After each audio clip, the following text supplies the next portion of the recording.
Dinda Hau ungkap arti nama Araskaba Muhammad Mbayang, anak kedua Rey Mbayang. Rey Mbayang dan Dinda Hau akhirnya ungkap nama kedua anaknya, yakni Araskaba Muhammad Mbayang.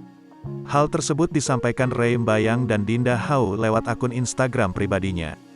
Araskaba Muhammad Mbayang diketahui lahir pada Kamis, tanggal 2 Maret tahun 2023, pada jam 2:03 waktu Indonesia Barat.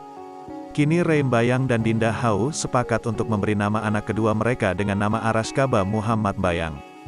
Dinda Hau mengungkapkan perasaannya pasca melahirkan anak keduanya yang diberi nama Araskaba Mbayang. Dinda juga mengatakan bahwa kehadiran anak keduanya itu mengubah rasa traumanya menjadi perasaan haru. Dari awal kamu datang begitu sangat mengagetkan kami.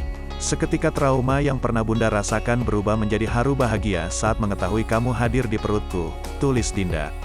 Jika ditelusuri nama Araskaba merupakan gabungan dari dua kata yaitu Arash dan Kaba. Kedua kata tersebut merupakan kata yang diambil dari bahasa Persia dan Arab. Arash dalam bahasa Persia memiliki makna jujur, cerah atau bersinar. Sedangkan Kaba diambil dalam bahasa Arab memiliki makna kabar atau berita.